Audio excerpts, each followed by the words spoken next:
Hello everyone, সকলে কেমন আছেন? আশা করি সকলেই ভালো আছেন। তা আপনারা স্ক্রিনে যে ফটোগুলো দেখতে পাচ্ছেন, ফটোগুলো মাত্র আমি 1 মিনিটে এডিট করে নিয়েছি। আপনারাও আমার মতো করে মাত্র 1 মিনিটে এডিট করে নিতে পারেন এই ধরনের প্রফেশনালভাবে ফটো এডিটিং। তো চলুন আপনাদেরকে আমি দেখিয়ে দিই, যারা ফটো এডিটিং করতে পারেন না, আজকের ভিডিওটি তাদের জন্য খুব গুরুত্বপূর্ণ একটি ভিডিও। খুব সহজে ফটো এডিটিং করতে পারবেন। তো বেশি বক না করে আমি ভিডিওর মূল টপিকে চলে যাই। চলে আসলাম আমি মোবাইল স্ক্রিনে। এরপর আমরা এখান থেকে গুগল প্লে স্টোরটি ওপেন করব। গুগল প্লে স্টোরটি ওপেন করার পর আপনি সার্চ বার অপশনে ক্লিক করবেন। এরপর এখান থেকে আপনি ডু ফটো এখান থেকে লিখে দিবেন। এরপর আপনি এখান থেকে চার্জ দিয়ে দিবেন। এরপর দ্বিতীয় নাম্বার একটি অ্যাপ্লিকেশন চলে আসবে। সেই অ্যাপ্লিকেশনটা আপনি অবশ্যই সেখান থেকে ডাউনলোড করে নেবেন বা ইনস্টল করে নেবেন।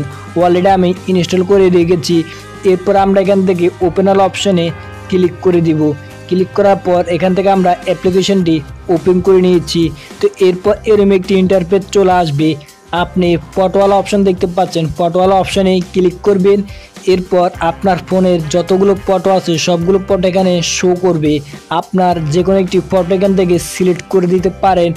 এরপর আপনি এখান থেকে ফটোটি চাইলে একটু ক্রপ করতে পারেন। তো ক্রপ ওয়ালা অপশনে ক্লিক করে ফটোটির সাইজ নিতে পারেন। এখানে অনেকগুলো সাইজ আছে, তা আমি 4.5 এই সাইজটা নিয়ে নিলাম। এরপর ফটোটি আপনার যতটুকু প্রয়োজন ততটুকু এখান থেকে আপনি ক্রপ করবেন। ক্রপ করা হয়ে গেলে এখান থেকে টিক মারার অপশনে ক্লিক করবেন। এরপর এরকম একটি ইন্টারফেসে নিয়ে আসবে। আপনি প্রথমে ক্লিক করে দিবেন অ্যাডজাস্ট অল অপশনে। অ্যাডজাস্ট অল অপশনে ক্লিক করার পর প্রথম আলো একটা অপশন আপনি দেখতে পাবেন, SSL অপশনটাতে আপনি ক্লিক করবেন। ক্লিক করার পর এখান থেকে আপনার ফটোর ব্যাকগ্রাউন্ডে যে কালার, সেই কালারটি এখান থেকে আপনি সিলেক্ট করবেন। যেহেতু আমাদের ফটোর ব্যাকগ্রাউন্ডটি গ্রিন কালার, তাই আমি এখান থেকে গ্রিন কালার অপশনে সিলেক্ট করে দিলাম। এরপর নিচে দেখতে পাচ্ছেন 3টি অপশন, একটি হলো অল, আরেকটি ফন্ট, আরেকটি ব্র্যাক।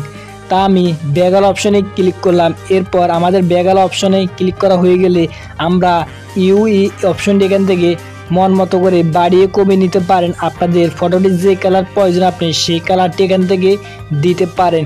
এরপর আপনি যে দেখতে পাবেন নিচে দ্বিতীয় নাম্বার স্যাচুরেশন এখান থেকে বাড়িয়ে কমিয়ে নিতে পারেন। আপনি চাইলে এই কালারটিও রাখতে পারেন। তা আমি এখান থেকে স্যাচুরেশন দিয়ে দিচ্ছি হাই। এরপর নিচে লাইটনেস, এখান থেকে আমি লাইটনেস একটু কমিয়ে দিলাম। এরপর আমাদের অলরেডি এখান থেকে কালার এডিটিংয়ে পাই শেষ। এখন আপনি চাইলে আপনার যে ড্রেসটি আছে সেই ড্রেসটিও কালার চেঞ্জ করতে পারেন। এখান থেকে ড্রেসের যে কালার থাকবে এখান থেকে সেই কালার সিলেক্ট করে ড্রেসের কালার এখান থেকে এই তিনটার মাঝে ড্রেসের কালার আপনি পেয়ে যাবেন। যেহেতু আমার ড্রেসের কালার সাথে এই যে ধরনের কালারগুলো ম্যাচিং নাই, তাই এখান থেকে ড্রেসের কালার চেঞ্জ হবে না। এরপর আমরা এখান থেকে টিকমার্ক অপশনে ক্লিক করব। আমি আপনাদেরকে সহজে দেখিয়ে দিচ্ছি যেন আপনাদের ফটোগুলো আপনারা এডিট করতে পারেন। আমি বেশি ঝামেলা করছি না। এরপর আমরা আবার ক্লিক করে দিব। এখান থেকে আপনি দেখতে পাবেন এক্সপোর্ট অপশনে ক্লিক করে ব্রাইটনেস এখান থেকে বাড়িয়ে দিতে পারেন হালকা। এরপর কন্ট্রাস্ট অপশনে ক্লিক করবেন। কন্ট্রাস্ট অপশনে ক্লিক করার পর আপনি নিচে একটি অপশন দেখতে পাবেন ব্যাগাল অপশনে সিলেক্ট করবেন। এরপর কন্ট্রাস্ট এখান থেকে মন মতো করে বাড়িয়ে কমিয়ে নেবেন। তা আমি কন্ট্রাস্ট এখান থেকে একটু মাইনাস করে দিলাম। এরপর ভিব্রেন্স অপশনটাতে ক্লিক করবেন। এরপর আপনার মন মতো করে ভিব্রেন্স দিয়ে দিবেন। তা আমি ভিব্রেন্স এখান থেকে হাই করে দিব। এরপর টেম্পারেচার অপশনে ক্লিক করবেন। এরপর টেম্পারেচার মন মতো করে দিতে পারেন। যতটুকু আপনাদের ফটোতে সুন্দর হবে ততটুকু আপনারা এখান থেকে টেম্পারেচার দিয়ে দিবেন। তা আমাদের টেম্পারেচার দেওয়া হয়ে গেলে এখান থেকে আমরা ক্লিক করব হাইলাইট অপশনে ক্লিক করার পর এখান থেকে আপনি সিলেক্ট করবেন অল অপশনে সিলেক্ট করার পর হাইলাইট হালকা একটু বাড়িয়ে দিবেন। বাড়িয়ে দেওয়া হয়ে গেলে এখান থেকে একটু সাইডে স্ক্রল করবেন। স্ক্রল করে দেখতে পাবেন শার্পেন অপশনটাতে ক্লিক করবেন। এরপর আপনি চাইলে অল সিলেক্ট করে শার্পেন এখান থেকে বাড়িয়ে দিতে পারেন। চাইলে আপনি ব্যাকগ্রাউন্ড অপশনে ক্লিক করে শুধু ব্যাকগ্রাউন্ডে শার্পেন দিতে পারেন। তা আমি এখান থেকে অল অপশনে ক্লিক করে এখান থেকে আমি শার্পেন ফেসের মধ্যে দিব না, শুধুমাত্র পিছনে ব্যাকগ্রাউন্ডে দিব। তাই আমি শার্পেন পিছনে ব্যাকগ্রাউন্ডে ফুল 100 করে দিলাম। এরপর আমরা এখান থেকে একটু সাইড স্ক্রল করলে অনেকগুলো অপশন আছে, সেই অপশনগুলো আমাদের কোনো প্রয়োজন নেই। এরপর আমাদের ফটো এডিটিং পাই শেষ। এরপর আমরা টিকমার্ক অপশনে ক্লিক করব। এরপর আপনি সাইডে একটু স্ক্রল করবেন, স্ক্রল করলে দেখতে পাবেন একটি ইফেক্ট আলা অপশন, ইফেক্ট আলা অপশনে ক্লিক করবেন। এরপর এরকম একটি ইন্টারফেসে নিয়ে আসবে। এখান থেকে আপনি ওয়ান অল অপশন দেখতে পাচ্ছেন, অপশনে ক্লিক করলে এখান থেকে প্রজাপতি একটি ইফেক্ট চলে আসবে। এই ইফেক্টগুলো আপনাদের ফটোর মন মতো করে আপনি এখান থেকে বসিয়ে দিবেন। এরপর আমাদের ফটোর মন মতো করে বসিয়ে দেওয়ার পর আপনি এখান থেকে দেখতে পাবেন, এখান থেকে আপনাদের লাইটটি এখান থেকে বাড়িয়ে কমে নিতে পারেন। প্রজাপতির যে ইফেক্টটি আছে, তা আমরা এখান থেকে লাইটটি একটু কমে নিলাম। এরপর এখান থেকে সাইডে দেখতে পাবেন ব্রোকেন ইফেক্ট, এই ইফেক্টটি আমার খুব ভালো লেগেছে, 4 নাম্বার ইফেক্টটি। ইফেক্টটাতে ক্লিক করার পর এখান থেকে ইফেক্টটি আমরা এখান থেকে ছোটো করে নিচ্ছি। এরপর আমরা এখান থেকে একটু ঘুরিয়ে নিচ্ছি ইফেক্টটি। এরপর আমরা ইফেক্টটি যে জায়গায় ভালো লাগবে সেই জায়গায় এখান থেকে আপনি বসিয়ে দিবেন। অলরেডি গাইস আমি বসিয়ে দিলাম। এরপর এখান থেকে আপনি অপাসিটি বা ব্রাইটনেস এখান থেকে কমিয়ে বাড়িয়ে নিতে পারেন, দেখতে পাচ্ছেন।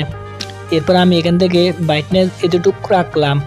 এরপর এখান থেকে অনেকগুলো ইফেক্ট আছে, আপনি দেখতে পাবেন। এখান থেকে যে ইফেক্টটি ভালো লাগবে সেই ইফেক্টটি আপনি এখান থেকে ব্যবহার করতে পারেন। এমনকি এআই ইফেক্ট আছে, এই ইফেক্টটি ক্লিক করলে এখান থেকে আমাদের অটোমেটিক্যালি দেখবেন ফটোগুলো দেখবেন এই মাধ্যমে সিলেক্ট করে দিবে, দেখতে পাচ্ছেন। এই ইফেক্টও আছে, তা আপনি চাইলে এগুলো সিলেক্ট করতে পারেন। তা আমরা এগুলো সিলেক্ট করব না, আমরা শুধুমাত্র ব্রোকেন ইফেক্টটা সিলেক্ট করব। তা আমরা ব্রোকেন ইফেক্টটা আবার ক্লিক করে এখান থেকে ব্রোকেন ইফেক্টটা সিলেক্ট করে দিচ্ছি। তা আমাদের ব্রোকেন ইফেক্টটা সিলেক্ট করে দিলাম। এরপর আমরা এখান থেকে অপাসিটি কমিয়ে দিলাম। তো এরপর আমরা এখান থেকে টিক মারে ক্লিক করে দিব। এরপর আমরা আবারও ইফেক্টওয়ালা অপশানে ক্লিক করব। এরপর আমরা 1 নাম্বার ইফেক্টটা নিয়ে নেব, প্রজাপতি। এরপর আপনার চাইলে যতগুলো ইফেক্ট আপনার ভালো লাগবে সবগুলো ইফেক্ট এখান থেকে আপনি নিয়ে নেবেন। এখান থেকে অপাসিটি বাড়িয়ে কমে নেবেন। এরপর আমরা টিক মারে ক্লিক করব। এইভাবে আপনার যতগুলো ইফেক্ট ভালো লাগবে সবগুলো ইফেক্ট আপনার ফটোতে আপনি অ্যাপ্লাই করতে পারেন। অলরেডি গাইস আমাদের ফটোটি প্রায় কমপ্লিট শেষ হয়ে গেছে। এরপর আরেকটি অপশন আছে, দেখতে পাবেন কাট আউট অপশন আপনি ক্লিক করবেন। ক্লিক করার পর এখান থেকে অনেকগুলো অপশন চলে আসবে। এখান থেকে ফটোটি আপনি লাভার অপশনে ক্লিক করে চাইলে এই ধরনের সাইজে আপনারা ফটোটি সেভ করতে পারেন, অথবা এই ধরনের সাইজ আছে, দেখতে পাবেন অনেকগুলো সাইজ আছে। যে সাইজ আপনাদের এখান থেকে ভালো লাগবে সেই সাইজে এখান থেকে আপনার ফটোটি আপনারা সেভ করে নিতে পারেন। তো গাইস আমি এই সাইজগুলো রাখছি না, জাস্ট আপনাদেরকে শিখিয়ে দিলাম। এরপর আমরা এখান থেকে কার্সর অপশনে ক্লিক করে দিলাম। আমরা এই সাইজে ফটোটি সেভ করব। এখন আমাদের ফটোটি সেভ করার জন্য উপরে একটি অপশন দেখতে পাবেন, সেভ আলা অপশনটাতে আপনি ক্লিক করবেন। এরপর অলরেডি গাইস আমাদের ফটোটি সেভ হয়ে আমাদের গ্যালারিতে চলে গিয়েছে। তো আমি গ্যালারিতে গিয়ে আপনাদেরকে ফটোটি দেখিয়ে দিই।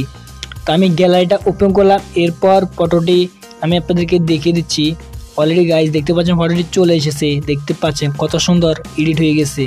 তো ভিউয়ার্স এ ছিল আজকের মূলত ভিডিওটি ভালো লাগলে অবশ্যই আপনি এই ভিডিওতে একটি লাইক করে দিবেন। আমাদের চ্যানেলটি সাবস্ক্রাইব করে না থাকলে চ্যানেলটি সাবস্ক্রাইব করে পাশে থাকা নোটিফিকেশনটি অল সিলেক্ট করে দিবেন, যেন আমাদের নিত্য নতুন ভিডিও আপলোড করার সাথে সাথে সবার আগে আপনার কাছে পৌঁছে যায়। সো দেখা হচ্ছে নেক্সট কোনো ভিডিওতে।